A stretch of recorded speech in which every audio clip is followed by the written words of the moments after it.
Welcome to the Chain Out Podcast with your hosts, Jeremy and Daryl. Hey everyone, welcome to Season 2, Episode 109 with your two favorite Chain Out elves. Merry Christmas Eve to everyone out there listening. How's it going there, Elf Daryl? Favorite co-elf on this podcast? It is going fantastic. You know, full of Christmas cheer. We both It, we couldn't let an episode go. We couldn't let a week go by without there being an episode. So we had to do one. We had to pre-record this one. that's right, and a big shout out to everyone who is in the chat.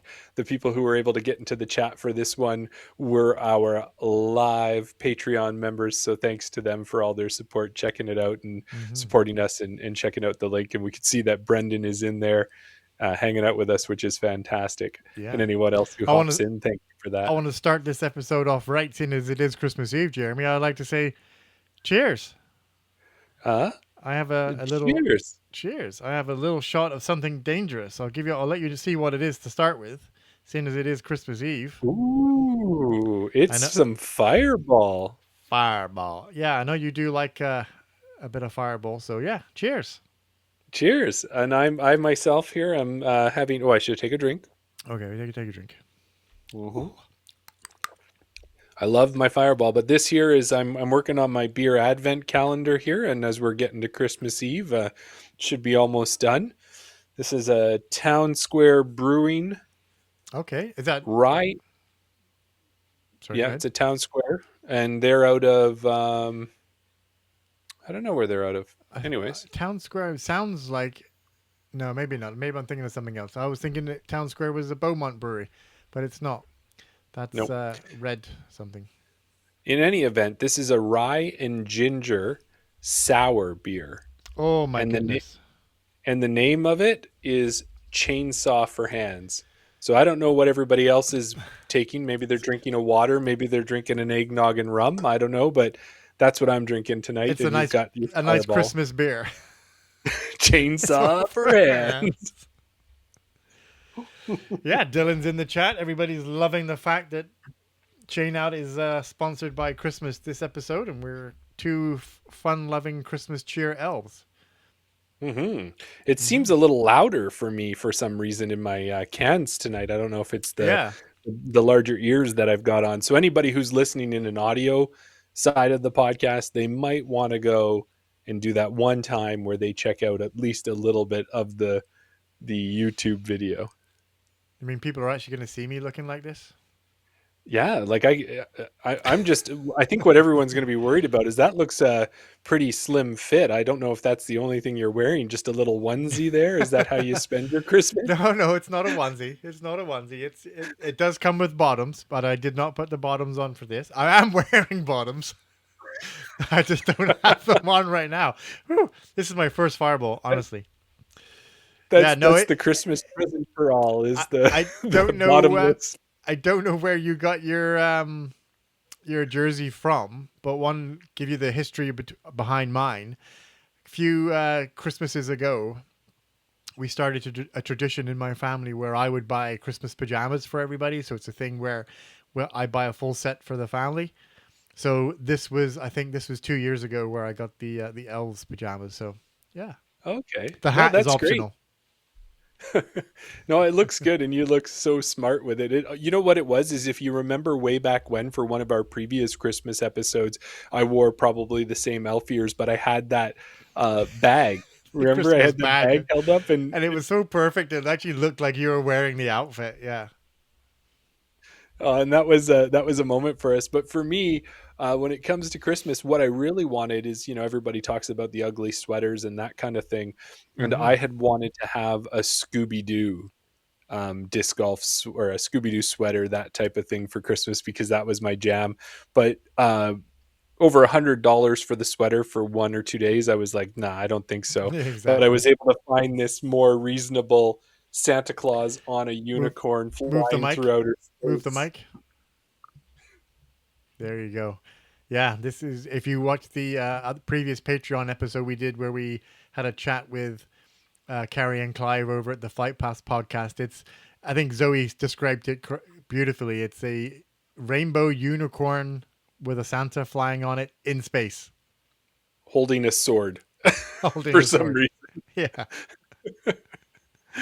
So it's about as close to that as I want to get. Now, we're sitting here Christmas Eve, anybody who's listening to this when it first comes Hmm. out. So it's one sleep until Christmas. Santa's going to So show up excited. if that's how Hmm. you celebrate.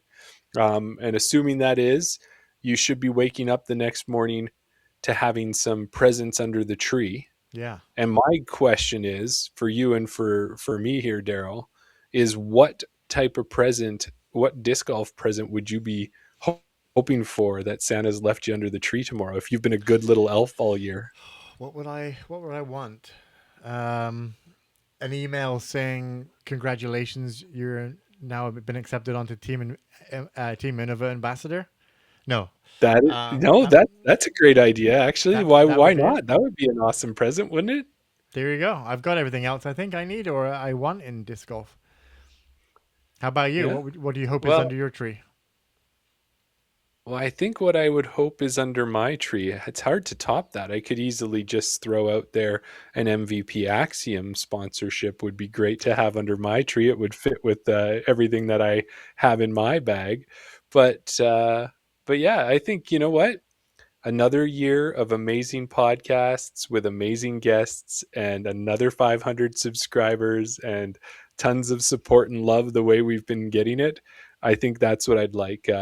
And maybe too, I know this one's a little bit of a bigger ask there, is maybe when we want to hopefully bring some big name guests to our Yeah. listeners that maybe we can catch their ear and have some of those names on just to hopefully spread the love with our guests You know what? I or think our listeners. Sorry. yeah. No, I think that's one thing if we look back at the podcast, no disrespect to anybody that we had on, but when we looked at our guests for, you could give out any number for the first 6 months compared to the second 6 months of the first year. Then compare those guests on the first year to the people that we were interviewing in the second year and how far greater of a reach we got. In the third year of Chain Out Podcast, I hope that we are getting big enough that we can maybe reach out to some of those bigger names and get some great interviews for everybody. I always like to say there has to be a Canadian tie. I know you'll always find a way that you'll find some tenuous link that they once were in an airplane and they flew across Canada on their way to Alaska or something like that. I don't know, but yeah, hopefully some bigger names, and I think we will. I think we'll get some bigger names on for year 3. Not disrespecting any of our normal guests, and we'll still have those people on as well, and we'll enjoy East Coast to West Coast to up in the Yukon as well. Anyone we can get on the podcast, as long as we're promoting Canadian disc golf, we'll enjoy it. But it would be nice just to have a little bit of a cachet to get some bigger names on as well. Yeah, I agree. And I think another thing that would be good is I'm just realizing it's been probably if was Cold Garden our last live on location episode that we did? Well, no, it was not because we attempted a live on location at Canadian Nationals this Mm, past September. And we also did an episode there on location. We did the opening ceremonies as well. So I think, you know what, to keep that alive as well, doing the live ones. Maybe we can get out to another brewery in the yeah. Alberta area and maybe something like that when we get up if we get up to Grand Prairie for nationals. That would be a Oh good one yeah. as well. From the things that we learned doing, the opening ceremonies at Nationals and also trying to do the live episode, we'll definitely before we go up there and we do anything live, we will definitely be either seeing what the Wi-Fi is like before we go live or making sure we have good self signal on our cell phones and doing it outside or whatever we can do. We've learned from things and we're moving on. I just wanted to say in the chat, we were talking about what you want under your tree. Dylan has said that on Christmas Eve, he has opened his Discmania Creator Black Box. Ooh, well, and a Mm. lot of people too, Daryl, that's what they do. That's how they celebrate their Christmas. Yeah. Let us know how you celebrate yours, is that people will have usually one One. present. Yeah. times I've heard that, where you can open one present on Christmas Eve, and Dylan has chosen his Discmania box. So I wonder if he's gotten anything good in there that he can Yeah. share with us during the episode as well. I just wanted to ask you one quick question, and we don't need to delve into this for too long, but you mentioned there about your asking for an MVP sponsorship. Is that something that you would happily take if it was offered to you, or is that something that you would consider? Is it on your radar as much as the Team Innova ambassadorship is on my radar, or are you happy just being open bag, throwing everything because you like your thought space as well? Yeah, I think what I would tell you is that anytime you could be sponsored by a disc manufacturer, that's an honor for sure, and especially if it's one that is that makes the discs that you currently throw. Would I be partial to getting a sponsorship from another big name like Innova or something like that? I'd always entertain it, but I don't think I'm chasing it the same way you are. But definitely, It would be a positive to gift, and especially to say you were.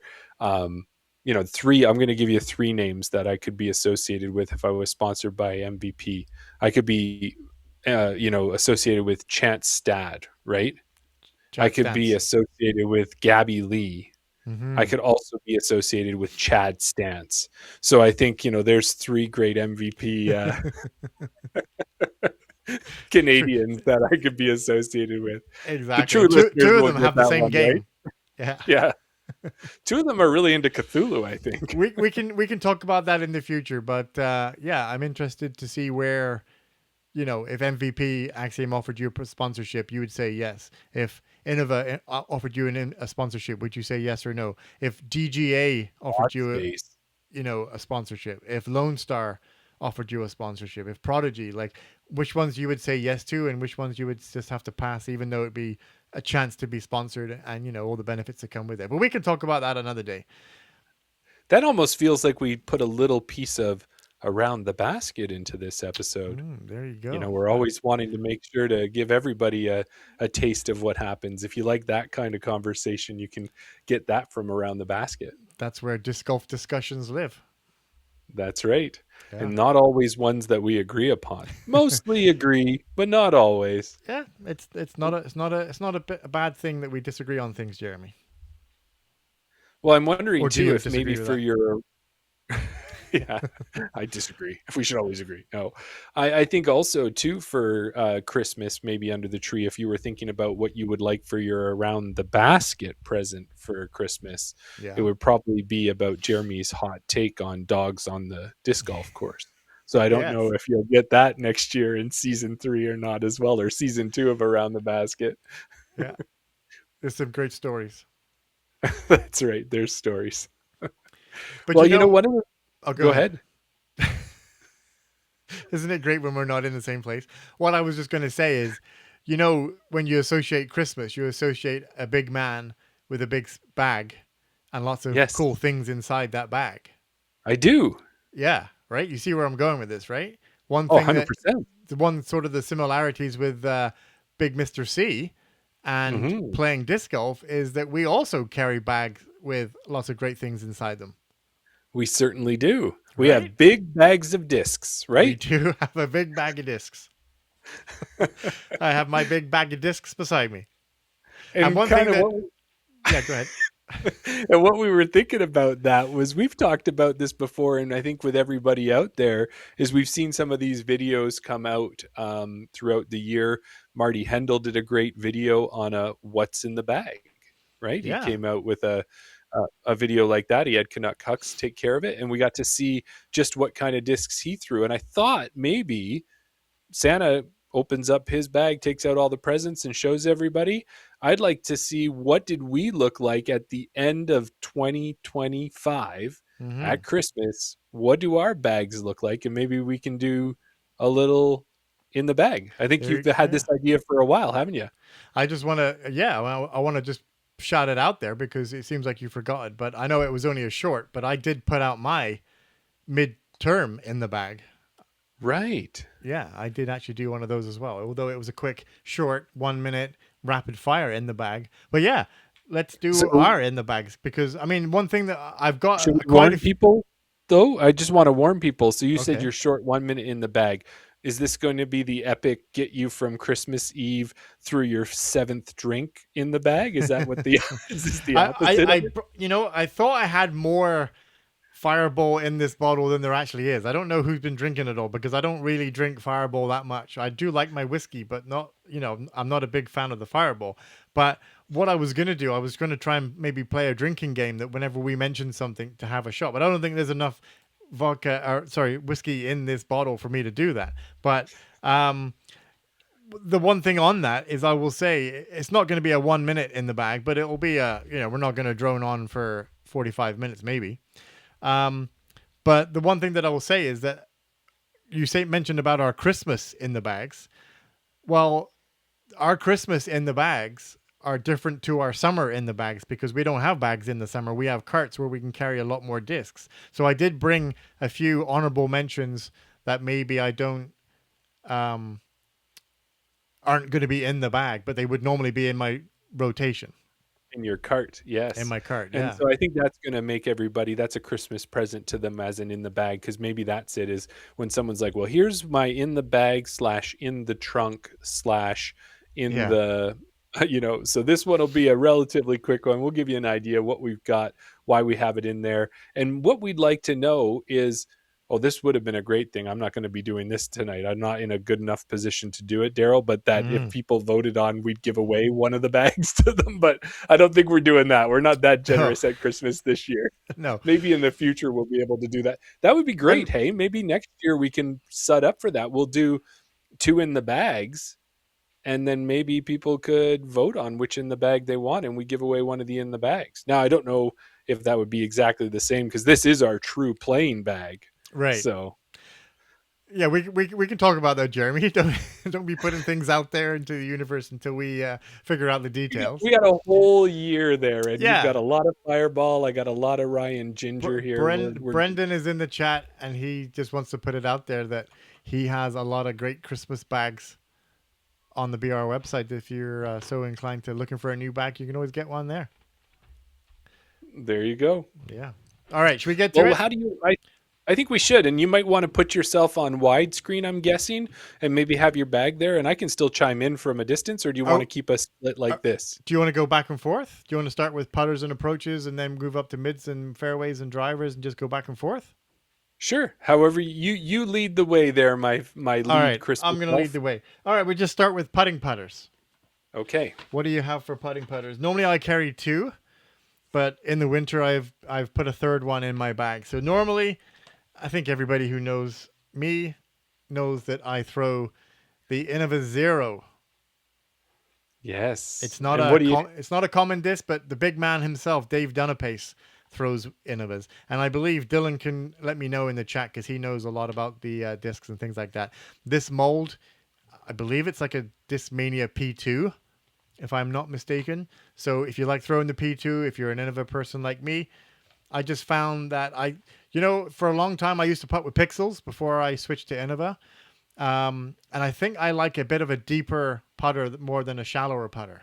So I don't really, I always think as long as it feels good in your hand, and I never really knew what that meant. But trying some other putters, I think a deeper putter with a small bead. I don't like a big bead, and I don't like no bead. I like to have something there on the rim, which is the Pixel has as well. So for me, I have 4 zeros, but I bag any 2 at different times. I have a heavy one for wind. Pick zeros are my throwing putters. And I'll just say before I let you go, in the winter, I do bag my Canadian National stamped soft Firefly just because it's soft. Just so I know that if I throw it at the chains in the winter, it's going to have some forgiveness in it, and it'll hopefully grab those chains. There you go. Yeah, that's nice. And how do you decide which one you're going to throw in the winter? Is there any rhyme or reason to which of those 3 discs if you actually have 3 putting putters? Distance. So if I'm sometimes I think it's the same with the fact that I have 2 putters. These can be interchangeable. I think I have 5 zeros. I have 3 green ones. I have 1 red one, which is my heavy one. So I know my heavy one is a little bit heavier. And I also have a DX 0 as well, because I hear people say that they like to putt with base plastic putters. For me, I don't like the grip. These zeros that I put with are in R Pro plastic, so they have a little bit of tackiness to them. They have a bit more grip than just your baseline. So I have a DX putter, but I don't really like it, and it's just based on distance. And also, when I just do bag the 2 zeros, it'll be on a hole by hole basis. If I start putting on hole 1 with the red one and it is hitting the chains, then that one will be in the bag, and that's the one I'll putt with. If it starts missing, you know what? That one gets banished, and then the green one comes out, and that'll be the one that I start putting with after that. Well, that's awesome. And it also looks like, too, for Christmas, you put a green and a red one into your bag. Is there any, does that have anything to do with it? No, it was a case of just switching them out. One thing that I do, if you can see, some people may be able to see on chat, I do, is just recently I wrote spin on my disc 4 different places, because what I was finding is I was more push putting and not getting enough spin on it, and I was always leaving them short. I find that when I putt with conviction and I putt a little bit firmer and I actually spin the putt, they definitely go straighter because they've got that spin and they're going straight. They're not. I miss less left and right when I remember to actually spin, and it kind of goes back to what Brendan was saying last week on the Chain Out podcast, when he said that he backloads his grip and it's almost like he's pinching it with the palm of his hand and his pinky and his thumb. You know, you're backloading your grip. You feel like you're getting more spin off the putter as opposed to just pushing it to the basket. So there you go. Now I'll let you speak. Wow. Well, I'll tell you, I probably don't have half as much as to say as you when it comes to some of this stuff, but you're going to start to see a trend in things, and it will show up. You let me know when you do spot the trend with my discs or with what ends up in my bag, because there is a little bit of it. But when it comes to me, a while back, I wanted to figure out which putter was best. And we talked to Brock, and he talked about doing his double elimination challenge. And I did something similar where I took 10 different putters and I putted with them, and I kept mixing the order, and I putted from different distances, and I got enough of a sample size to see what putter was going in the most often. And way back when, that was a EV7 Phi. And so since then, I've gotten so many EV7 Phis, but right now in my bag, I bag one. And this one came to me from Alex Penny.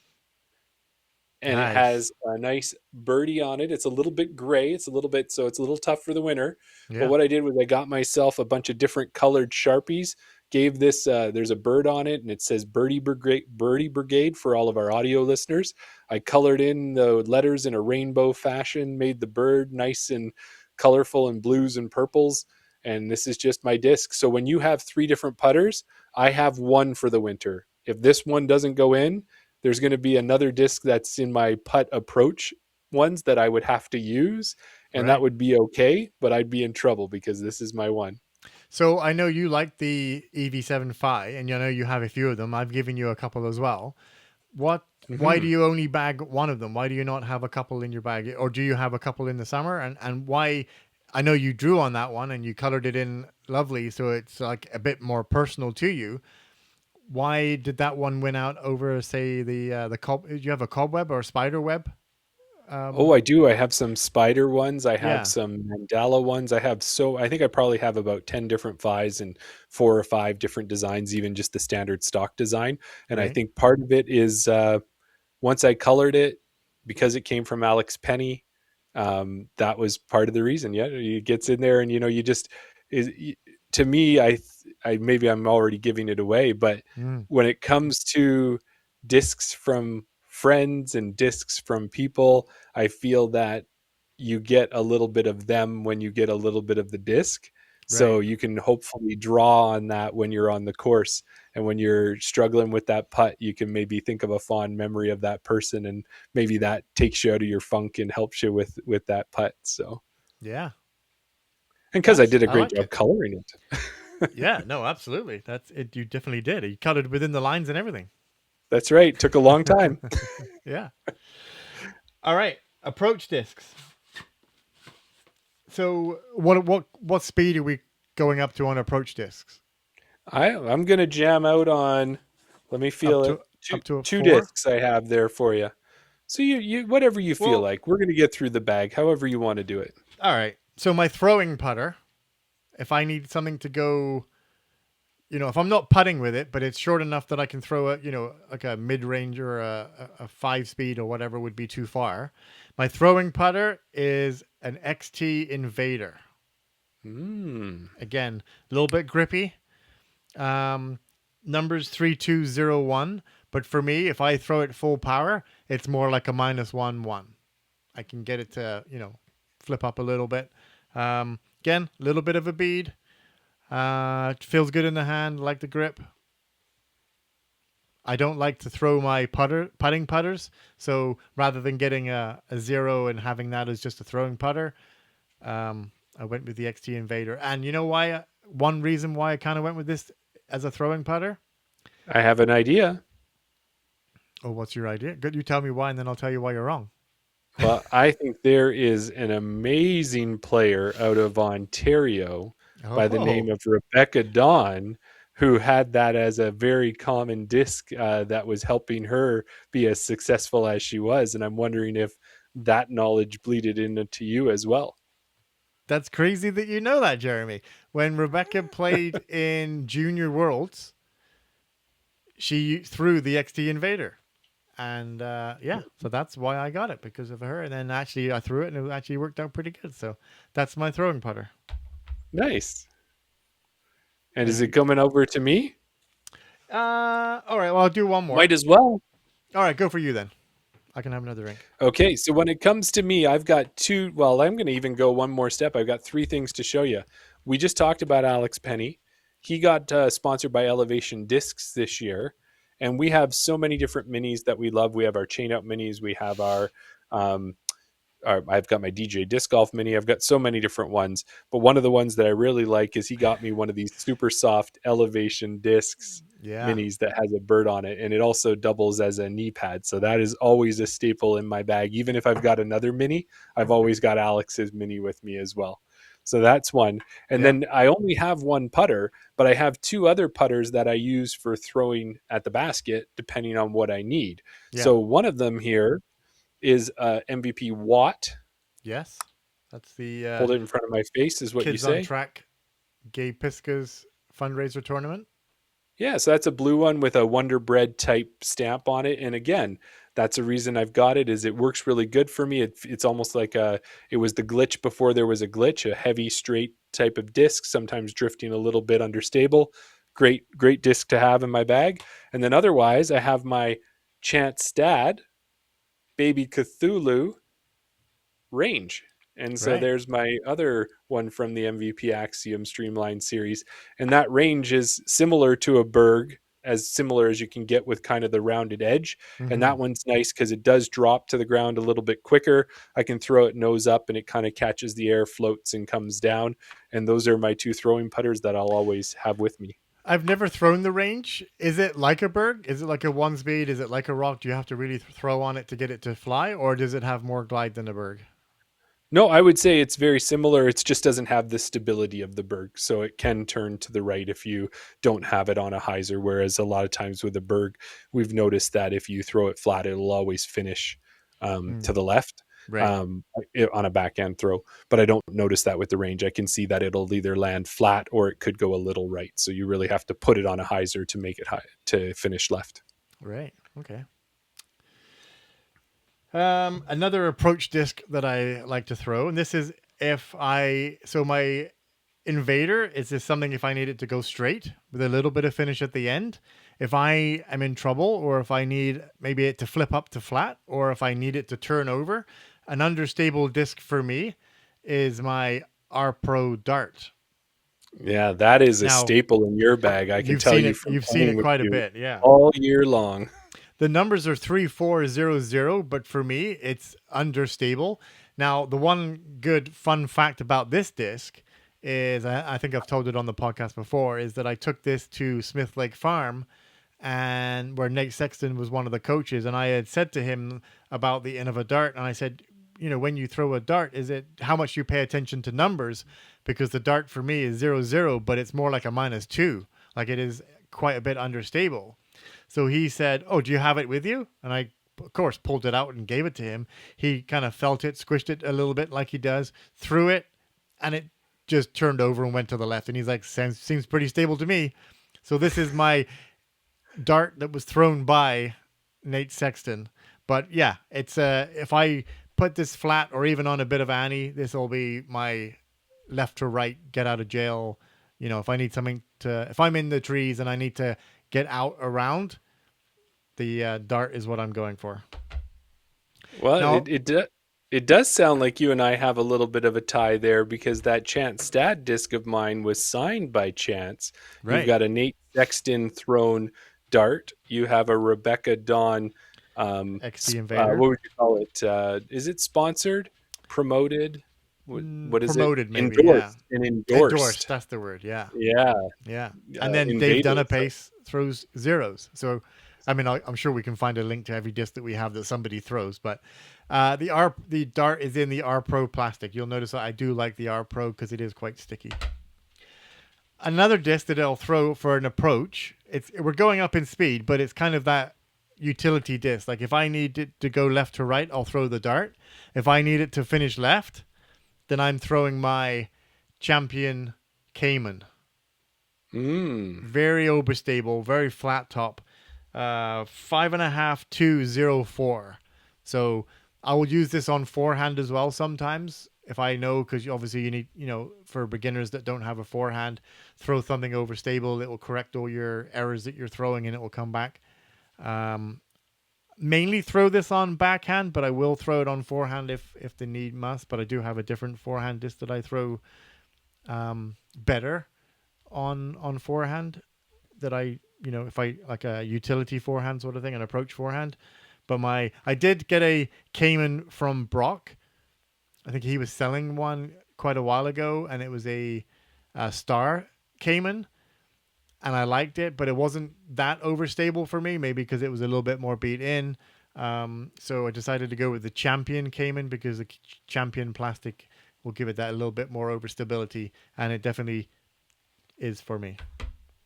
Nice. There you go. And then the Cayman, it's kind of gets into that animal theme that some of the Innova discs have there as well. You start to hit some of those ones. Yeah. Yeah, that's interesting there. Well, what I'm going to do is I was going to say to everyone as well is that if you see any of the discs in our bags that you think are the bomb.com, let us know in the comments. If you think there's one that you're like, oh, come on, guys, how are you throwing that? You got to switch that out for something. Yeah. Let us know. For Daryl, make sure it is an Innova that you're switching out, an Innova for an Innova. And for me, I'm pretty open to a lot of different advice that way. Now, Daryl, when we get to, or go ahead. I was just going to say one thing. Like when we spoke to Brock last week, he had mentioned that one disc that he threw was the Croc. Mm-hmm. I don't have a Croc. I've never thrown a Croc, so that's an interesting disc for me that I would be interested to see how overstable that is, because he says he throws that because he wants it to be stable. I forget what he said that he was throwing before the Croc, but the Cayman for me is quite overstable, so I don't know how stable the Croc is. Yeah, is the Croc that stable, or is that just a Croc and that you should? Is it just a Croc of shh? Don't say anything. Shh, don't say anything. So I'm thinking, if you're okay with this, I'm gonna grab the chunk of my mid-ranges and I will bang through them relatively quickly, but you can hit me at the end there and we can go back and visit any of them. Go for but it. I'm going to take, because I got a good section of mid-ranges here. Yeah. Now, one thing I'm going to preface about this is some of them are still brand new, even though we're at the end of the year for me, because as a gyro nut, I get my gyro. Yeah, I'm a nut. So a gyro not nut. Yeah. I buy myself a Gyropalooza box each year, and then I want to try those discs and see if they'll stay in the bag. So a lot of them have made it into the bag because of that. And I got pretty lucky for me this year. I watched a lot of people's Facebook comments and everything else that they were, it happens every year. Some people are happy with the box they got, some are not. That's part of the process, is you're getting 11 discs and you don't know what they all are. Yeah. But my bag overall, my discs were pretty good. So here we go. Though that's the one thing about any disc that we have in our bag, is that they may be brand new discs now, but we also have multiple versions of that disc. So it might be a brand new range or balance or whatever you have, but you also have the prototype of that. You also have one that you had last year in the Gyropalooza. So, okay. Go for That's it. it. This is That's my it. whole set of mid Now, ranges. what speed are you classing as mid range? From what to 5. what? Just 5 5-speed? 5 to 5. This is all 5s. Okay, let's go for it. All right, we're going to bang through them relatively quickly. And Yeah. with that, we also have them, for the most part, in stability. I actually organized them in a way you'd be proud Okay, of. So go for it. what we've got here is our Gyropalooza 177 gram, almost full weight Pyro here with the design Right. on it. Pyro, that's my big bad overstable baddie. That's always going to go left. Followed by slightly overstable, this beautiful Pathfinder I got from a disc swap last year. And I know there was a Wow. little jealousy at it when I picked it up because someone was having their eye on it. That's good looking And disc. then beyond that, this one here is this is a Streamline, another new one that came out of my Gyropalooza box. And I'll give you the numbers first. It's a 5, 5, minus 1.5, 1. And when we look at it, it's an Echo, is what that one is. I love my Echo.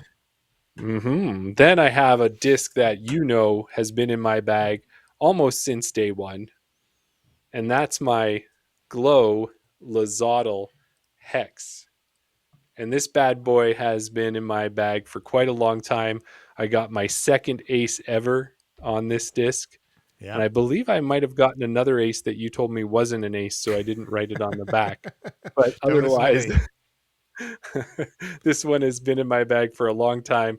Travis Bouchard, a friend of ours, he loves these ones and asked me how much I'd sell it for. And I said, it's not for sale. This is almost would be the bag captain if it was in there for longer. Yeah. In my Gyropalooza box, I got a hex as well. But this hex here, 148 grams. Yes. And I've been really liking the lighter discs because I've been finding that they're easier for us to throw, easier for us to work on the angles, and to really get them to fly for our arm speed. So I like that. And we're almost done. We're getting through this nice green. You've seen this disc. The Detour is a 5-speed? 5.5 minus 2.1. Oh, okay. My Gabby Lee Detour, signed by Gabby Lee. It's got the buns on there.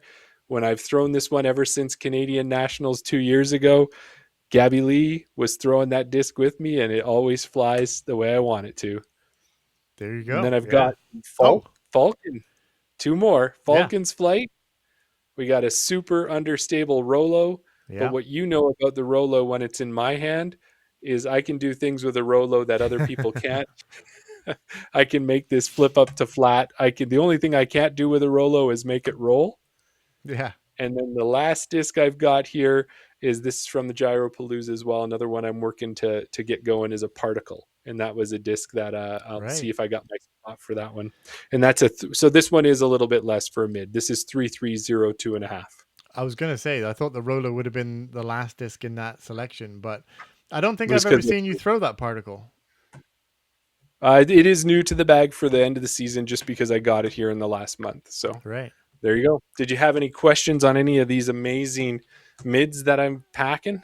So your Hex, your Lazotl Hex, the one that you've got an ace with, and I know I've seen you throw that lightweight Hex, and with a beefy arm like you have, when you're throwing a lightweight disc, you can get that thing to flip over. And I think that might,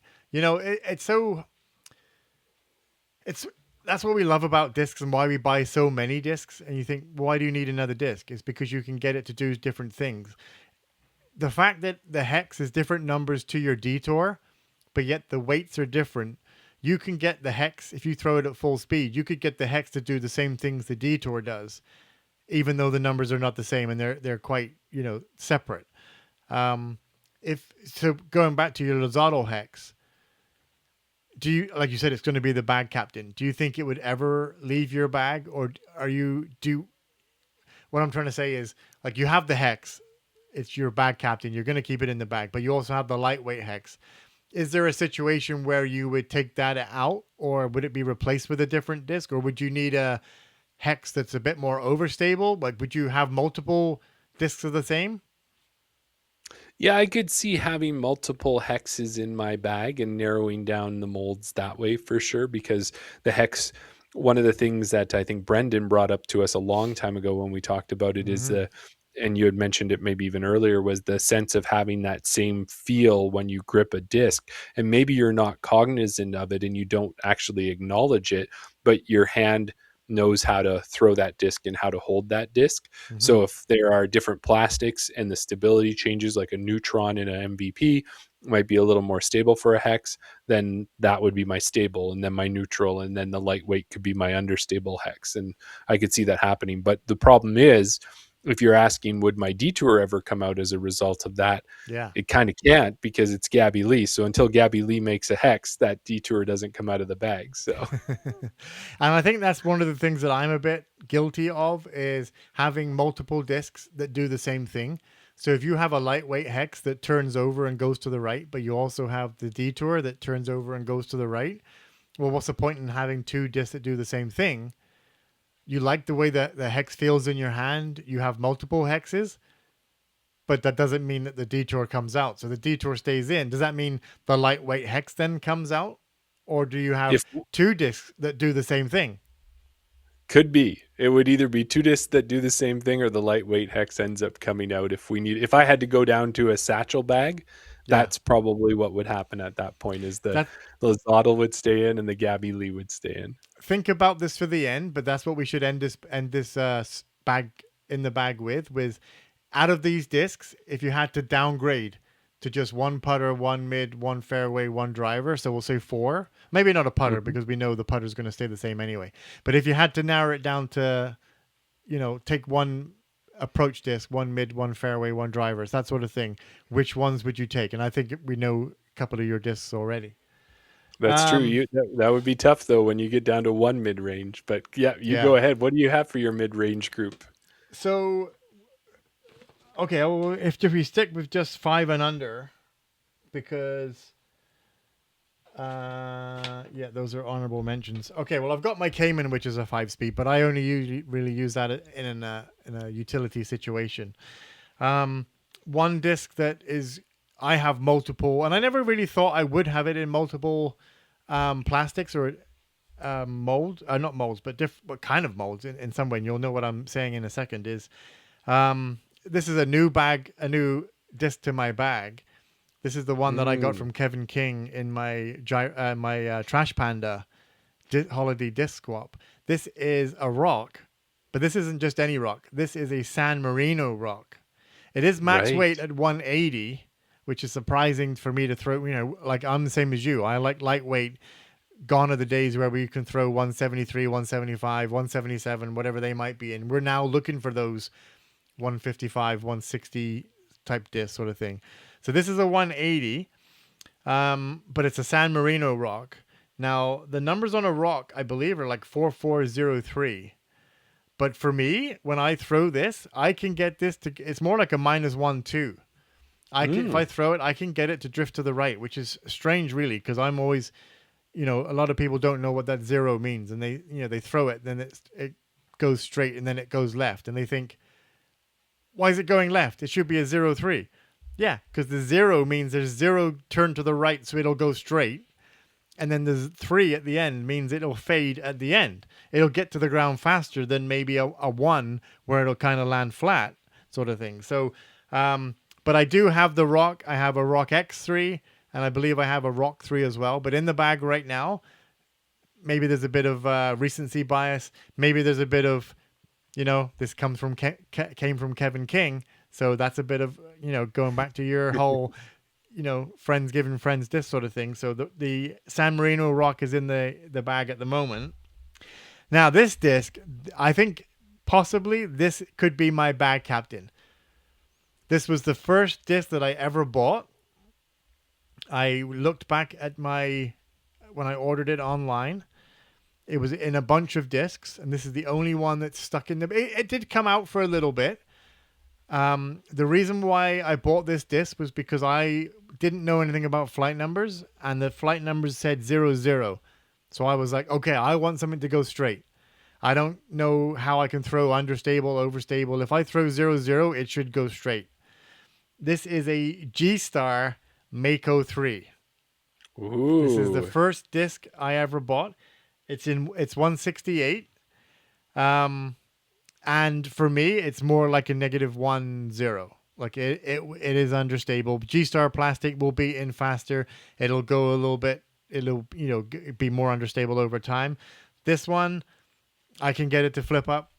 And looking at my bag, I do have a lot in the lower ranges. I do have a lot of understable. It gets more stable as it goes up, but the G-Star Mako 3 is going to stay in the bag, I think, forever. I do have other Mako 3s. I have a Sofia Donica Mako 3. I have a very nice Halo Star NADGT Mako 3 that I got from my co-host of the podcast. That if in my cart is in the bag, but when it's in my bag, it's not in my bag. So that's what I've got for 5 speeds. Oh, that's pretty narrow group. So Isn't that it? shows a little difference in our bags, Yeah. in the fact that I pack a really large selection of 5 speeds, and yours is quite narrow. Yeah. For me, I've got the Mako 3 if I want it to go to the right. And if I want it to go to the left, I've got the Cayman. And if I want it to go kind of straight, then I've got the Rock. Yeah, so you've got a little bit of each. Yeah, that's awesome. Well, should we up it a bit? You want to keep going and up it a bit more on yours? Yeah. I'm going to go up to... Well, okay, I'll go 6 and 7. Okay. Because you go 6 and 7, and in the meantime, just so you know, yeah, we thought that San Marino Rock was a good-looking disc, and so did Dylan in the chat too. He thought that was a beauty. Exactly. Yeah, and then he also likes your Echo as well. And the Echo was one of the first discs that I dyed. I have a dyed Echo that I used to throw religiously when I threw. If I didn't just throw Innova, if I went back to open bag, the Echo would be going back in for sure. Would it be going back in? I knew you'd say that. So up from the Mako, if I want to push it a little bit further, but I still want understability, a new disc. I love my Wombat 3. I did lose my Wombat 3. I forget where I lost it. I lost it at Hermitage on hole 15, but we ended up finding it. But then I did lose it again somewhere else. And now the new Halo Star Wombat is in my bag. I do have a Glow Wombat from Nationals that I picked up, but I don't throw that in the winter. So in the winter, the Halo Star Wombat 5.6 -1.0. If I want it to go to the right, and I know that it's not going to come back, but it's not going to turn over too much, maybe like a Rolo or something like that. If I can get it to go to the right a little bit and sit flat, Wombat 3 if I want to push it a little bit further than the Mako. 7 speed, stepping up again, understable, is my Leopard 3. This is the River City Cup Halo Star Mako 3, 7.6 -2.1. So again, when I first started throwing these discs, these would go straight and finish left for me because I never had the arm. Now that I can throw them a bit better, and I'm amazed at this disc, how far I can throw it. I've thrown this on holes where I used to throw a Destroyer or a Firebird, Thunderbird. Now I'm throwing this, and I can get it the same distance to the hole. So this is where I'm a bit guilty of having discs that do the same thing. So the Leopard 3, 7.6 -2.1. But I also bag an IT, which is 7.5 -2.1. So only one glide less. But for me, this one, I don't know whether it's because it's in this Proto Glow plastic. This is a AHE Niska Pasquak stamp fundraiser disc. For me, maybe it's got less dome on it. Maybe it's a bit more flatter, but it's more like a -1.1. So that one's got a great stamp to it. It looks nice and glittery, and it looks like with the Niska stamp, it's just in time for Christmas. It's got some sparkly trees on it. Yeah, exactly. Yeah. I think a lot of this maybe, and we say flight numbers don't matter. Some people will write their own numbers on it. Even though there's one glide difference between the Leopard 3 and the IT, for me, I don't know what it is. Sometimes I'll take out the Leopard 3. Sometimes I'll take out the IT. I won't. In my mind, I'll never know which one is the 5-speed and which are the 5 glide and the 6 glide. But I'll look at a hole and I'll look at this is where I don't use a rangefinder. I'll think, this is more of an IT disc, or maybe I'm now in the Leopard 3 range. So there you go. Nice. That's my 5 and 6 speeds.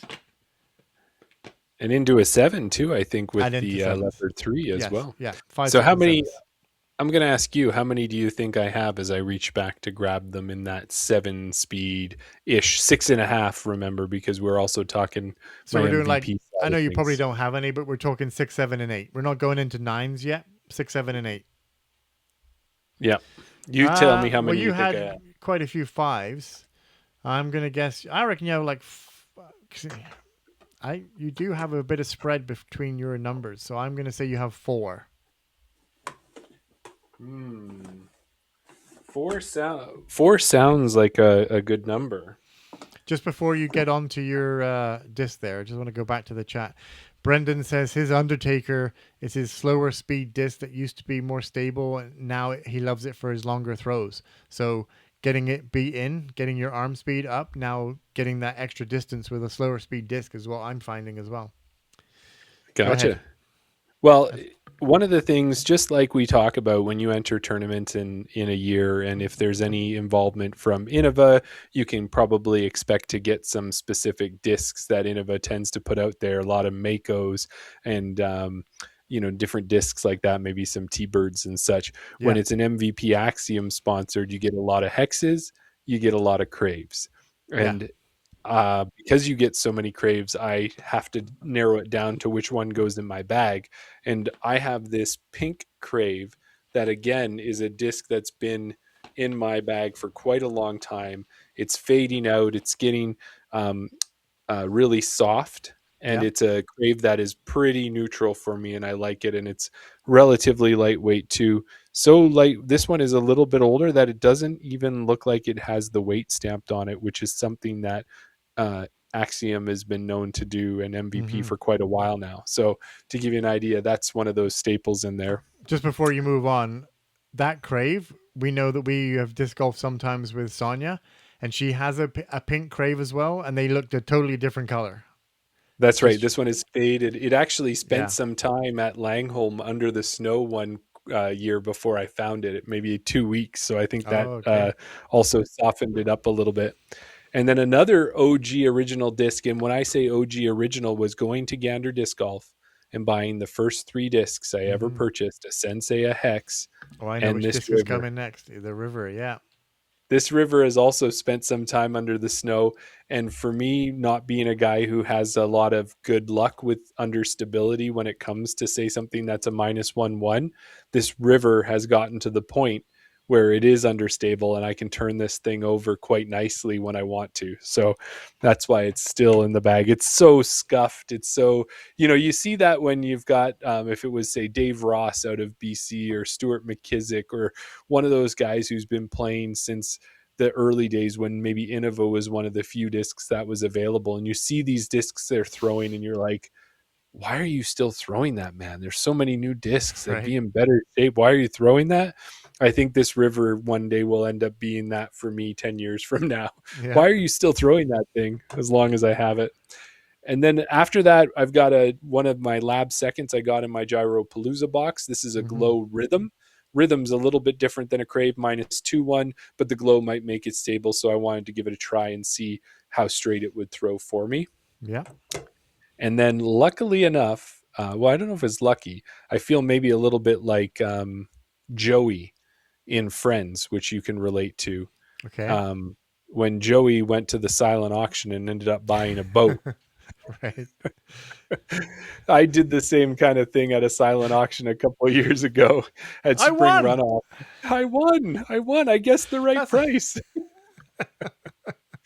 So what I had done was I bid on a couple discs that they had there, and they were these Taco Bear discs. So there was a green resistor, which I'm holding in my hand right now, with a bear munching on a taco, and there's a line of tacos there. It's a DFX stamp.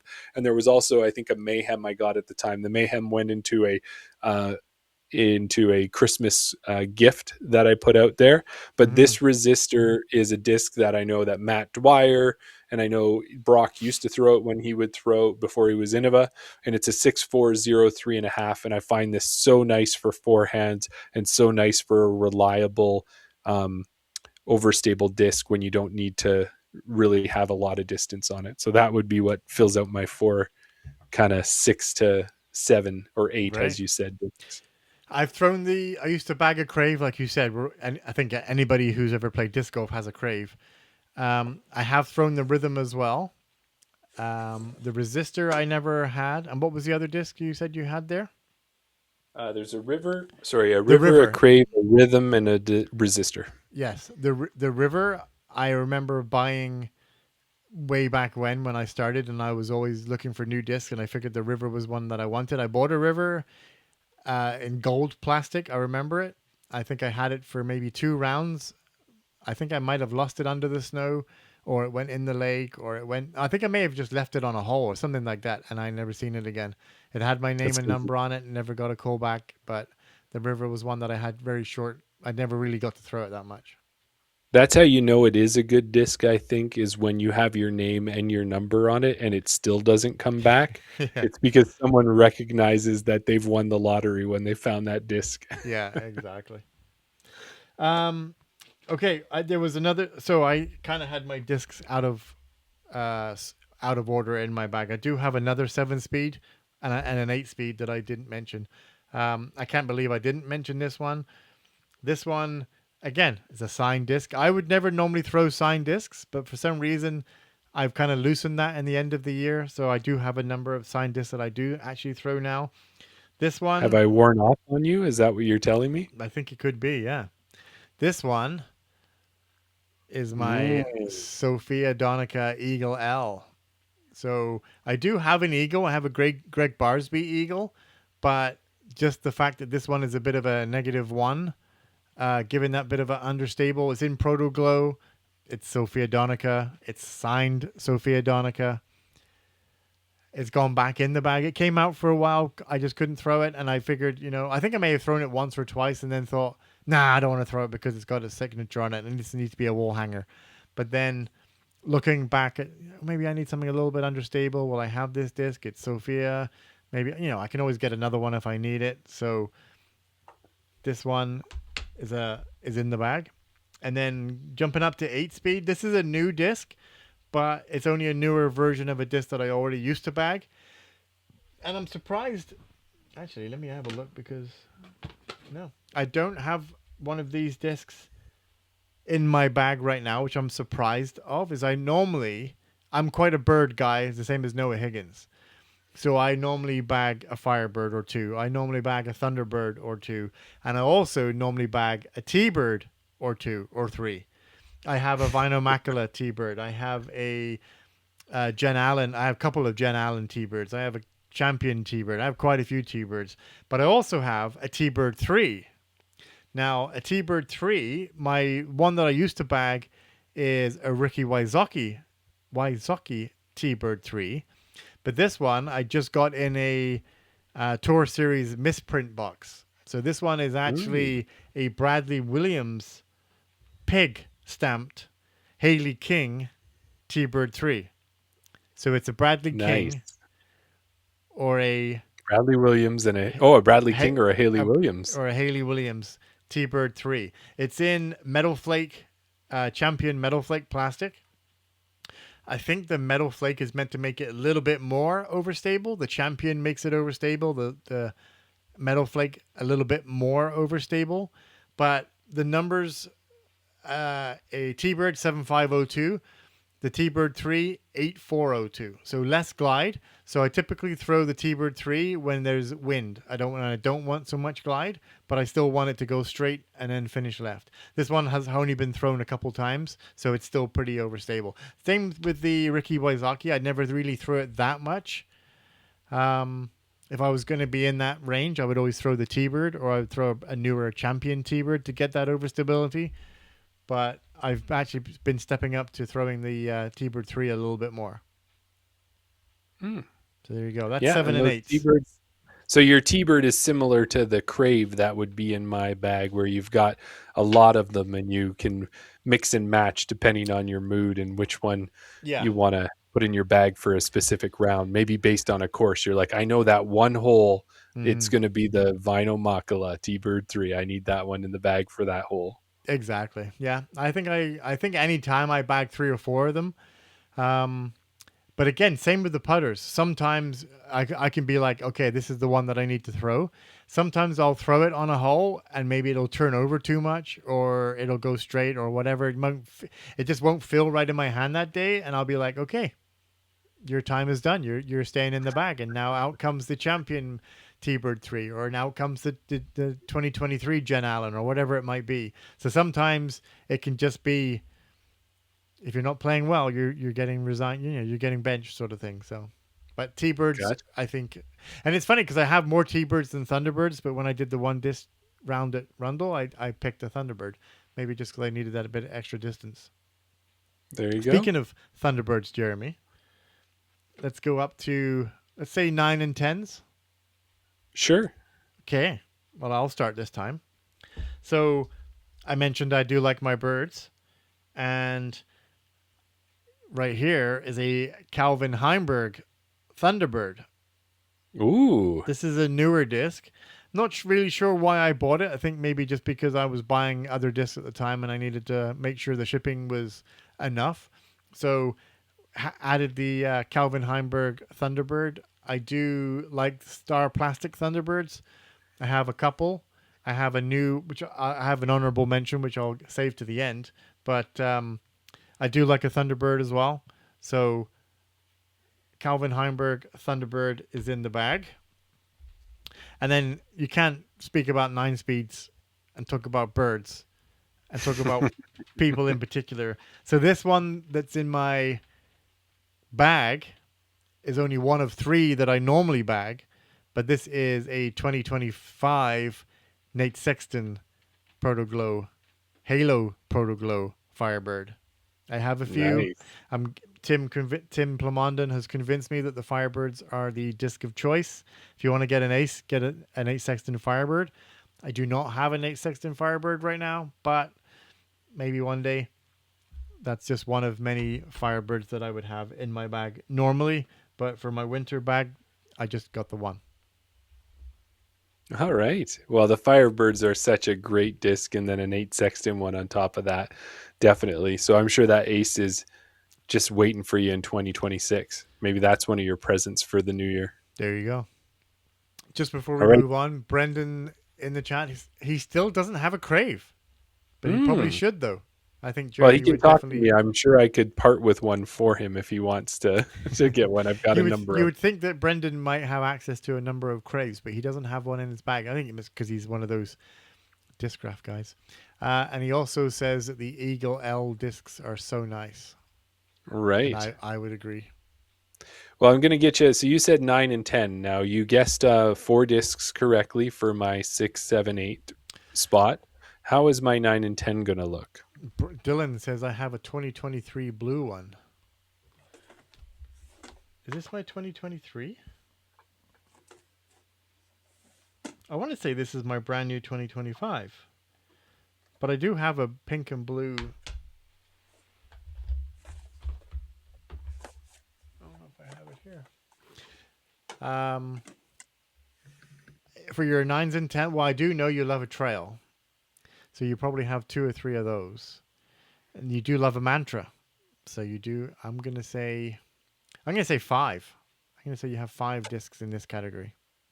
Well, you know what? Your guessing skills are great, but you're right. When it comes to mantras, that's the first one I'm going to show you. Is I've got a Karen Martell mantra. Yes. With her Mandela on there and it's signed. And you've seen this one, and I think I've probably thrown this disc about as far as I've thrown any disc and on a line. So when this one's working for me, it's a great disc at a 9.6 minus 2.1. It's I believe that's the numbers on it. It is one of my favorites, but I've ended up buying probably 3 or 4 mantras all because of this. You can actually see one in behind me there. I've got the space alien lady that's one I've got there too. This one is an interesting disc that I've got. So that's kind of my neutral disc for in that 9-speed is, again, from my Gyropalooza box. This may not stay in there very long, but this is a Fireball, and that would be that Firebird spot from an Innova side of it. But the thing with this one being 9, 3.5, 0, 3.5, a lot of these times people will say a Fireball is so stable it's unthrowable, is what they think. But how about when it's 155 grams? That's the thing. So we're going to give that a try at 155 grams. I think that one might find a place in my bag as a stable but throwable.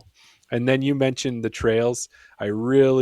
I got the Neutron trail and I loved that disc, but then I fell more in love with the trail when I found out they had a fission plastic one. So I carry 2 fission plastic trails, and one of them's purple, one of them's pink, one of them's 154 grams. The other one's 159 grams. So really lightweight. One that could come out of my bag is the pink one because it's got a significant notch in the side. But because of the fact that you and I had found a disc with Brock at Niska Pasquak that was broken in half and then duct taped together and yet still through true to its numbers, I don't think I should sweat the little notch in my disc if a duct tape disc was able to throw that far. Right. And then to cap it all off, we've got a Lab Second, and I've probably got 3 different of this disc. It's a Neutron Trail. This one is red, and this is these ones are a little bit more stable for me for my arm. And I've got a blue one, I've got an orange one, I've got a red one. It is I can probably interchange any of those 3, but because this one came from my new gyro box, that's why that one's in there. And even so much so, Daryl, with these Neutron Trails, you can put this one on, or I can put this one on forehand, and it throws nicely both forehand and backhand for me.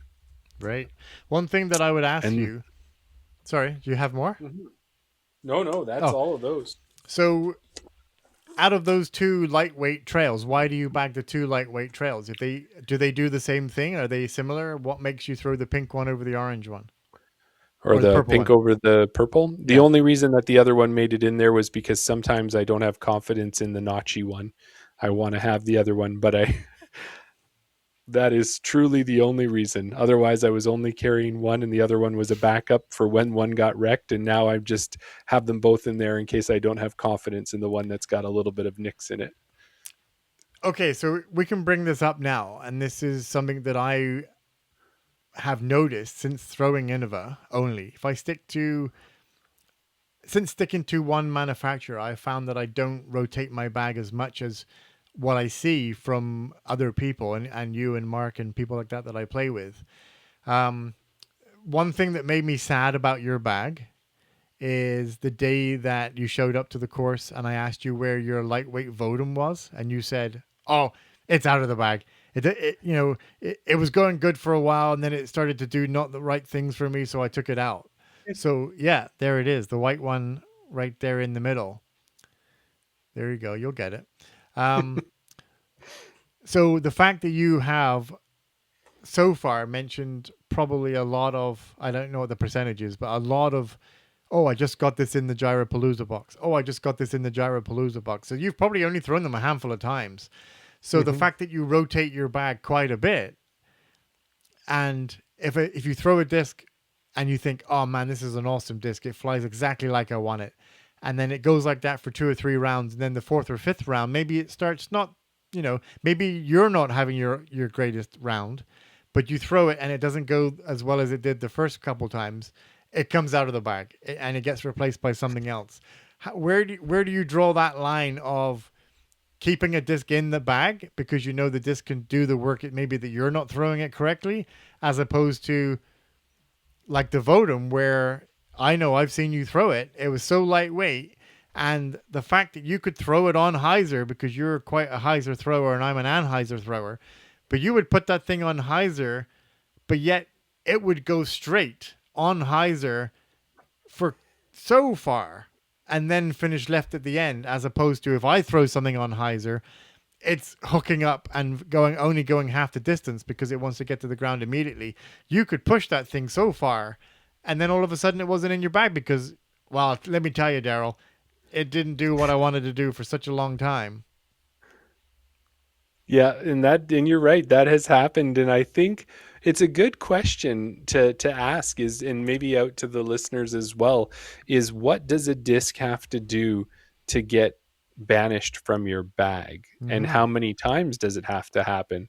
So that Votum that you talk about is a great example because it was throwing so well for me. Also my Noah Higgins M4 as well, right? Yeah, So both of exactly. those were throwing so well for me. And you know what happened with the M4 is the M4 hit a tree hard and it was a soft disc and it actually misshapen the disc and then I lost confidence in it. But up until that It point, it was a staple. it could have And been then it could have been the resistor with that stamp on it because it tacoed itself right in half. it did.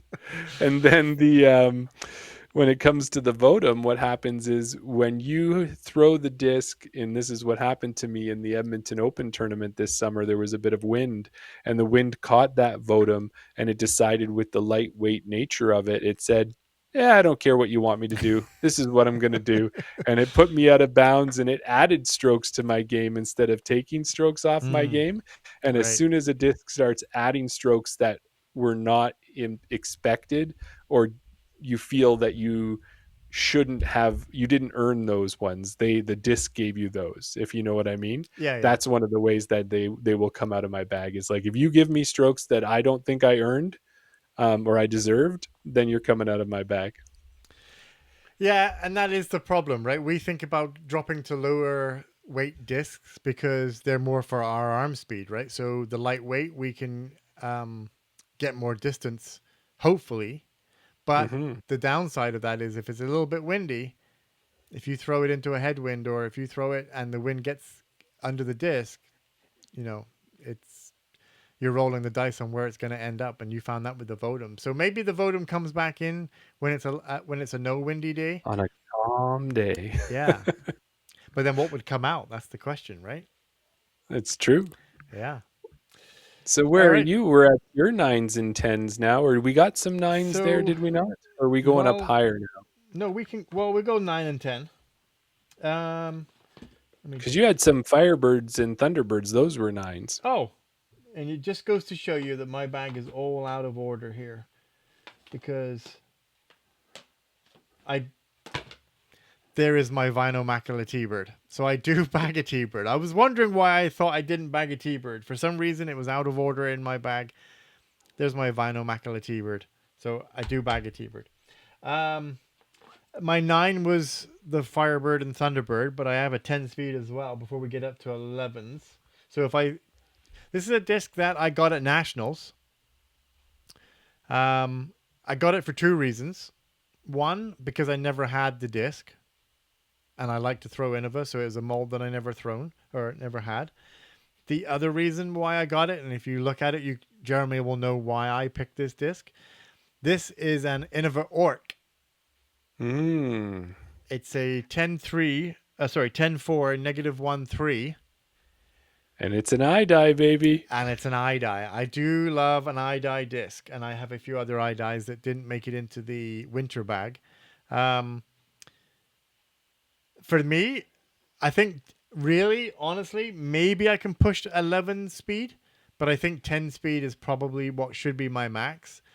For me, I think the orc is what your trail is for you. I don't have many orcs, I only have the one. But for me, -1-3, if I throw it and I throw it nice and flat, I can get it to flip to the right and come back pretty straight. Even though it's a -1-3, it'll hold up in the wind. I can get it if I throw it on a bit of hyzer, it'll go straight and it's gonna, it's not gonna turn over or anything like that. The Champion eye dye plastic, it's gonna hold up in the wind. It's gonna be stable.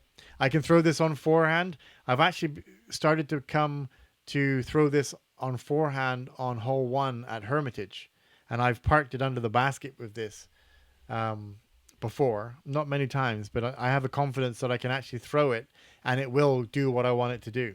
So my Innova Orc is a 10 speed that I really want to get more of, just to see how they Mm. fly in different plastics.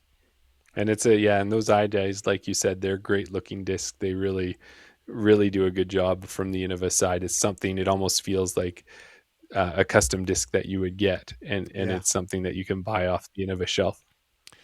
Just jumping back into the chat, and this is a question I think maybe you can answer more than I, or not really a question, but more of the thing that you can identify with. Brendan says that he swapped out almost all of his forces for Zeus's this year. Now, have you ever had a multiple? Have you ever had a disc in your bag of multiple molds that you've taken out completely and replaced with another? It's like, just for example, if I had all Firebirds and then I got an Innova sponsorship and I'd be like, oh, I can't throw Firebirds anymore. Okay, the Firebirds are coming out, the Fireballs are coming in. Have you had a disc where maybe like the Vodom or something that you've taken out and replaced it with something else?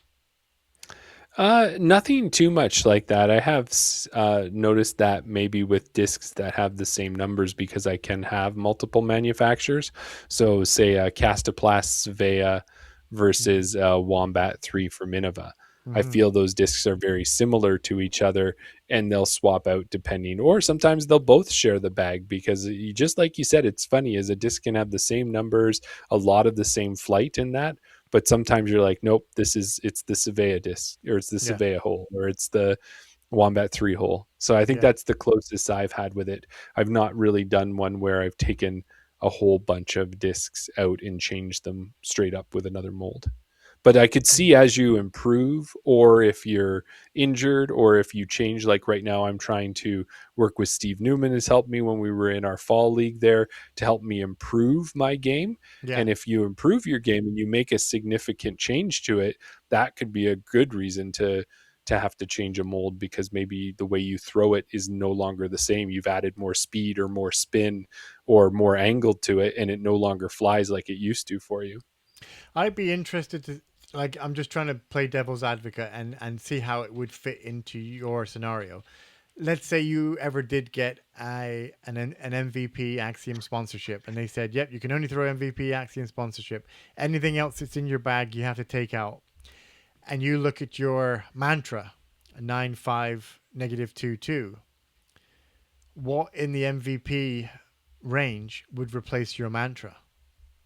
I've looked at that just to see. Yeah. And I think I would have to maybe, sometimes what you can get is you can get those exceptions, as they do with Innova, where was it a disc made by Innova, but it's another manufacturer. Right.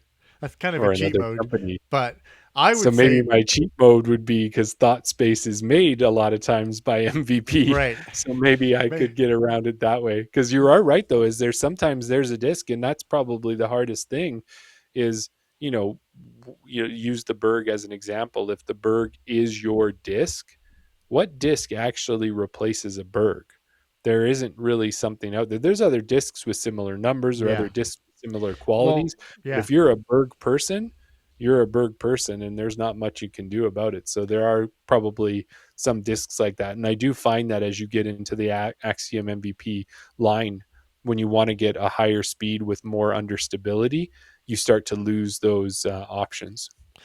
Well, it's interesting you say that, because I was going to suggest to you, and I know you have one. I'm sure you have one or two.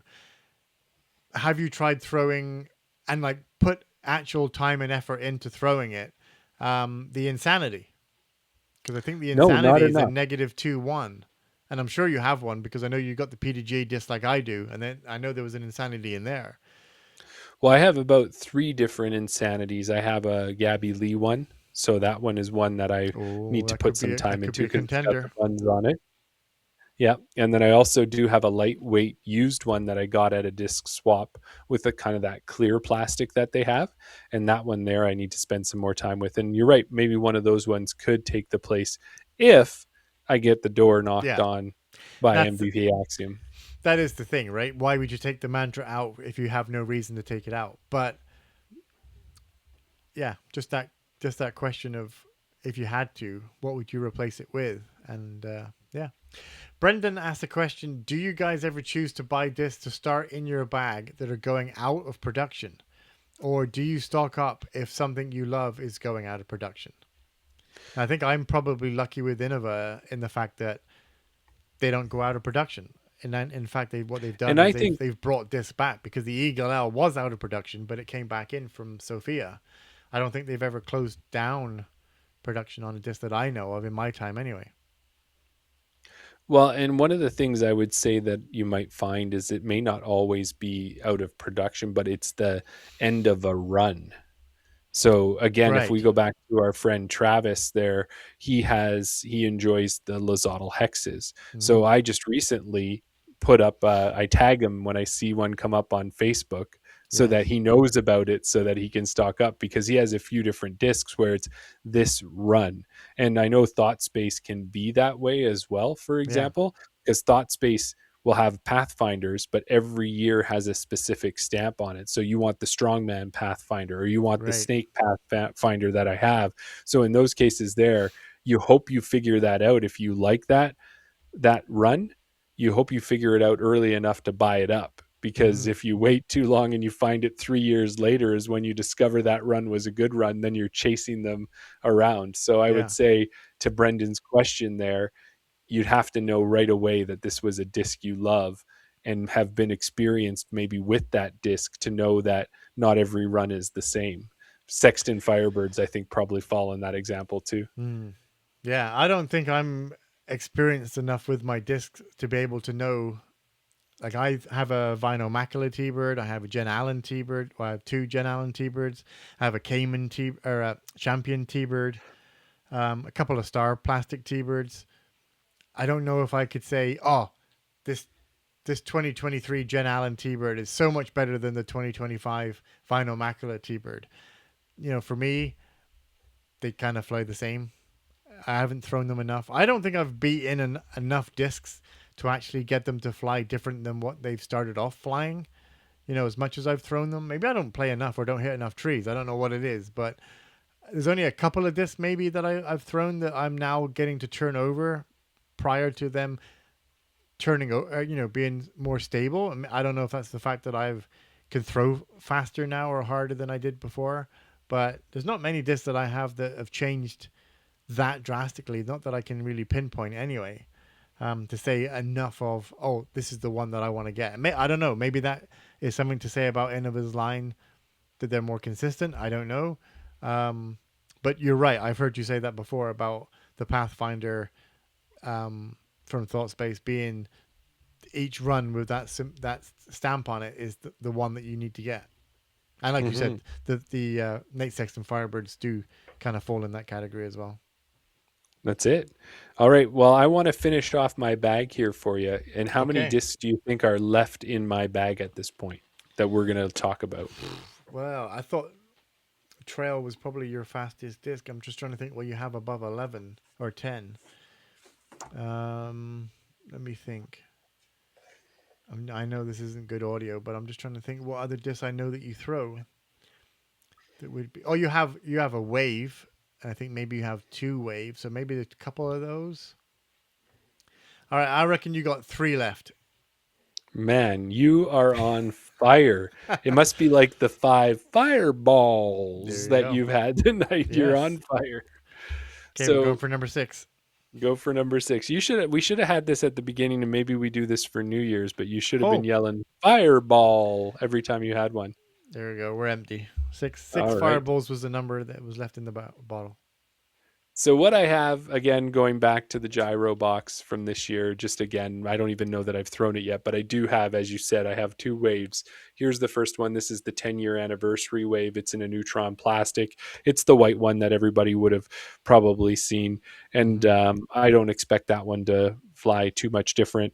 It's 174 grams, so it's a little bit on the heavier side. But the one I do throw all the time is Mm-hmm. my Cosmic Neutron wave. That one there, it falls at 165, so it's a little bit less weight, and Yeah. this one is a great competitor to my trail, and I've heard a lot of people love the wave, and I think even you at one point Yeah. used to throw the wave I had a because couple of them. it's a really accessible 11 speed, even if you do have a not an 11 speed arm. So I like those waves. And then the last one that's in my bag, which is I was very excited when it first came out and Simon released it. And then it was just Oh, a little yes. bit too much for my bag. So I took it out. But in my Gyropalooza box, I got a lightweight time lapse. Yeah. 159 grams. And I said to myself, at 159 grams, I might actually be able to throw that 12 speed. Yeah. And so I did throw it recently here on the weekend. And I think I maybe did a little bit something funky with my throw, but somehow I managed to turn this time lapse right over and not throw it anything like a stable disc like it should have been. So I'm That interested to was see a little more what it's going to do. Yeah, that was insane when I seen you throw that. I don't know, I didn't know what it was when you threw it, but when you let it go, I was expecting it to be stable and go left because obviously I was spotting for you on the hole 6 at Hermitage for people that know that hole, thinking that it was going to come out around, I don't know what this you were going to throw because I was away from the tee pad, but I would have thought you would have been throwing a Firebird or a Fireball or something that was going to go left, and you threw it and it went over my head and it went to the right and it never came back, and it was like a -3-0. It just turned to the right and there was no fade at the end. It just went right and was never looked at coming back. If that had not hit the trees, I don't know where it would have ended up. Maybe it would have come back full circle and hit you in the back of the head. It was going that far right. It never looked like it was coming back. But then when you told me it was a time lapse, like my draw hit the floor. Like you turned the time lapse over, just kind of shocked me. And then you said it was 158, but still, for you to turn over a -1.3 12 speed and to get it to turn over that much, it wasn't hard. There was no wind that day, so you can't say that it was a headwind. It started to turn over and it couldn't fight out of it. Like it was a time lapse. It should have fought out of it. Yeah, it broke time. Time lapsed when I threw that Exactly. one, and all we knew was, but it was an interesting one. So we'll give it some more time, and maybe that's also something to be said about the progress I'm making with my throw is that I'm able to put a little bit more power, and I got to watch how light those lightweight discs get. Or being a lab second, maybe it's not truly a time lapse after all. Maybe that's the case. Okay, What do you got to how finish many your discs do you bag off? think I've got left? You know my bag I pretty think you've well. got a good 6 or 7 discs left. That was my guess. Actually, in my bag, I have 5 left. Okay. I have Do you want? Well, I won't one. call them out because I don't want to spoil it, but I do know a few of them. Yeah, you do know. I'll hold it up and you can tell me what it is. But I don't think you're going to know this first one because this first one is a new one into my bag.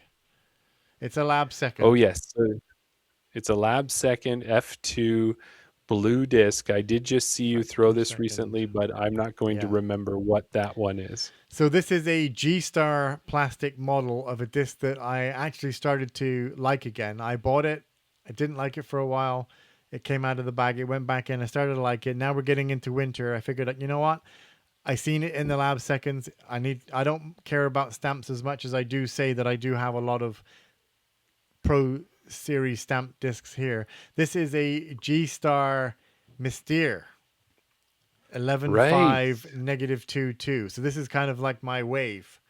Yes. So, yeah, I've been able to throw it. G-Star a little bit more understable. I can put this on hyzer, get it to flip up to flat, drift to the right, and I know it's going to come back to the left as long as there's not a headwind. But in the G-Star plastic, a bit more grippy for the winter. So I do bag a different Mystere in the summertime, but the Mystere. I have 2 purple discs. I won't show you the front, but you know what this purple disc might be? Oh, I should know, but that's not. okay. I'm not going to know. This is a lightweight. This is a 163 G-Star again. Wraith. Right. Yes. Okay. So this is one of the discs that I actually parked, and I'm saying parked under the basket, hole 10 at Niska. I threw it. Wow. Yeah, threw it on hyzer, got it to flip up to flat, drifted a little bit to the right. With it being G-Star, with it being an older disc, I got this in a disc swap. This actually, I don't know if I can tell, I believe I did have Scott Burmacombe. This is who originally had this disc. Got it in a disc swap. For me and my lower arm speed, I can actually... So I'm feeling around that 11 speed. Maybe the 10 speed is where my arm should be. Another purple disc. That would be one of 2 discs that you would have left in your bag, is my guess. I have I 3 think left. that But would yeah. be one of 2 of the same disc. I think that would be your newer Excalibur. Am I correct? No, you're not. This is another Oh, G-Star. I have a few of these, but for the winter, I'm putting this one in and I'm trying this to see how it goes. This is my G-Star Mamba. gotcha. Yeah. I don't know. This is probably 160 gram. Thought it might have been a little Okay, bit so a little heavier. bit lighter. So this is if I need it to turn to the right, if I need it to, that sort of thing. So a Mamba, I do bag another Mamba, but a G-Star Mamba, just to have that understable. This actually, fun fact, this Mamba, the G-Star, this one, exactly what I'm holding, is the one that I birdied hole 6 with at Hermitage on a forehand. So super understable Wow. disc. This is how I was able to birdie hole 6 at Hermitage. Throw it understable, quite steep, enough to get it around the corner to the left. And then by the time it comes out of the flight and it starts to fade back to the right, because obviously I'm throwing it on forehand, it actually pushes forward and you get that extra distance. A lot of people would think a dog leg left, you want to throw something overstable, like you were trying to throw your time lapse. Actually go forehand with understable, actually pushed it through, was able to get into circle 1 multiple times, missed the putt a few times, but to get the birdie, that's the disc that I wanted to use. Okay. Hmm. If I hold up this disc, you should know this disc. That is your baby destroyer. This would be my Bradley Williams Baby Destroyer, signed by Tommy Mr. G. Tommy G. Yeah, he threw this one. I don't know if he threw this one actually, but there's a reel of him throwing a Baby Destroyer from Bradley Williams. I told him that if he could get one of those and bring it up to Smith Lake Farm, I would buy it from him. He brought it up. I bought it from him. He signed it. So lightweight, 158 gram destroyer. Mm. I shouldn't really be throwing a destroyer, but lightweight. If I need something overstable, that's the one I'm throwing. And then the final one. This is the one that you know. This is the Nipaka River. 172 grams, 12504 Excal that Jeremy found in the river that didn't get claimed. It's so Yeah. beefy, yet because it's so beat in, it's a G-Star again. Oh no, it's a Star Excal, but it's so beat in that for me, I can forehand it. I can throw it back. I mainly forehand it, but I can throw it backhand. But it's so straight. It's been beat in so much that it's probably like a 0-1. I'm gonna Well, say. I think that one must have sat under the water in the river with the river flowing over top of it, beating it against the rocks underneath it, that it just seasoned it to perfection. And yeah, that Excal, I'm glad that it's worked out, because I think when we first got that one to you, you're like, oh, no way, man, this is going to be so overstable. And then sure enough, it was exactly what you needed to fill that spot. And now, you know what I think is good is that we've gotten to the end of the year. We have this now recorded for posterity's sake. I do have some honorable mentions.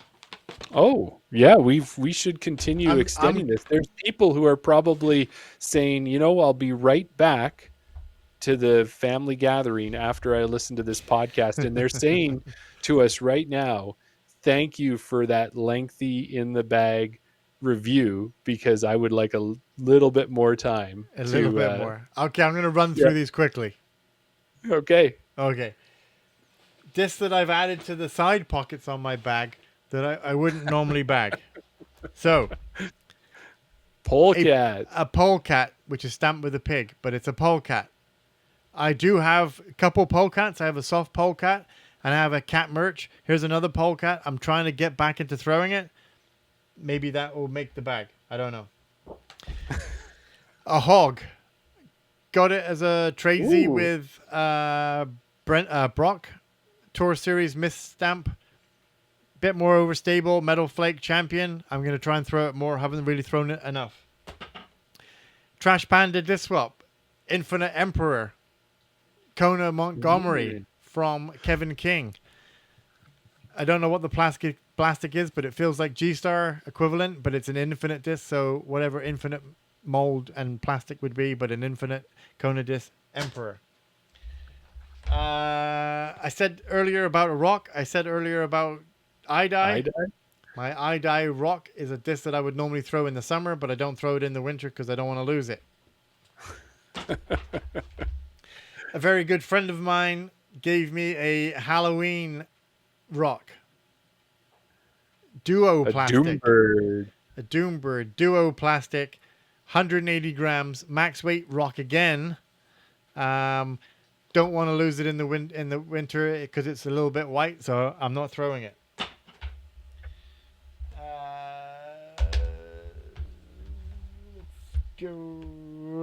Bradley Williams Valkyrie. I'll throw it in the winter if I don't want to throw the Mystere, which is 11.5 -2. Valkyrie 9.5 -2. Got that from Innova Canada. Another Duo plastic new disc that I got, but I'm not going to throw it in the winter because I don't want to lose it. Duo plastic Thunderbird. Don't know if there's any special, but it's a special stamp. Do like a Thunderbird, so I back out quite a few Thunderbirds. A blue 2023 Nate Sexton Firebird. For some reason, I like the 2025 better, so I'm not going to throw this in the winter. Jen Allen 2025 T-Bird. Proto Glow. It's white or it's creamy colored. Don't want to lose it in the snow, so I'm not throwing it in the winter. This is the Mystere that I would normally throw. Halo Star Plastic. Mystere red and white. Don't want to lose it. This is Star Plastic. Rather throw the G-Star. This is the one that got me back into throwing the Mystere. It sounds like there's a pattern here. Exactly. This is a new one that I got in the Tour Series. Haven't really thrown it enough. This is a Steve Brinster Splatter Destroyer Misprint Stamp Turn. I do love a turn for my distance drivers. -3.2. So I haven't thrown it enough. And then the one that got me started is the F2 Halo Star Turn in Star Plastic. This would normally be in my bag, but I don't in the winter. I don't think I'm going to get enough distance out of it, and I'm now starting to like the Mystere and the Wraith a little bit more. So the Turn may be coming out, but those are extra discs that I wanted to give honorable mention that would normally be in my cart, but they're not in my bag. Gotcha. Yeah, and that's a good collection. It's amazing how many discs we can fit in these bags and these carts for sure. And just like the amount of discs that we have in our bag at this point here, I was just checking the Santa radar, and I think that Santa has pretty much emptied his bag of gifts at this point, and he's heading back to Mrs. Claus to tuck into bed there and that kind of thing. But us busy elves, the way we have been, we've filled up our bags. We've got our big bag of discs and ready to rock for the new year for sure. So I love it. That was good. Yeah, we're definitely rosy cheeked and we're full of cheer. We're excited. 2026 is going to be a great year for us, I think. That's right. And really, this is our second last episode of the year because the way the Wednesdays fall this year, the last Wednesday is on New Year's Eve. And I think what we should tell people who have gotten this far and are listening is you do want to catch that episode, because if this one was our presents and in the bag and our discs and our Christmas episode that way, that one there is going to have a little bit of maybe a look back, a look forward, and we're going to be jamming. And I mean legit jamming. So it's going to be good. I think anybody who's listened to the show for a long time knows that you, Daryl, have some other skills that have never, ever been shown on the podcast before. Like this is exclusive. Yeah. And so those skills are going to be on display. Yeah, we're not going to say more than that. Just you will want to be in party mode, and you're going to want to pay attention, because that's what we're going to do for New Year's. I don't know if I'll... What I would also say is if you can't wait for what extravaganza is going to be in 2025 New Year's, 2026, go back and watch last year's New Year's episode just to see how much fun we had. That's right. We had a great time, and we'll be doing it all over again. So at this point, have a great rest of your evening. Make sure to, if you've got your fireball, let us know if you made it to the bottom of the bottle. But I don't think there's anything left else to say, Jeremy. No, I think what it is that we hope that Hopefully everybody's sitting around the tree. Around the tree. Having some fun. Having some eggnog. Mm-hmm. Maybe they're stuffed full of stuffing and turkey. You know, and I would say so. And if you've had enough of your family at this point, and if it's done, and when they say they're about to leave, and I don't know if you have any family members like this in your family, Daryl, but I have a few that are fond of the long goodbye. Oh, yes. And I don't, so it's a matter of they say they're about to leave, and then rather than sit down and talk for another 30 minutes, you have to stand by the door and talk for 30 minutes. Do you have anybody like that? No, I'm more of the Irish goodbye type of person, but you just disappear. I'm just out of So I would say, if you have any relatives like mine, then the other thing I'll warn you that starts to happen too is they go out to the vehicle to load something or whatever they would do, and then they come back again. And they leave and they come back. So when they go out and when that door closes, one of the things you probably want to do to make sure that door stays closed and it locks up, you're going to do your deadbolt. And then sometimes people will have that little piece that's hanging out. And what you'll do is you'll take that and you'll chain them out. Thanks, everybody. Happy New Year. Merry Christmas.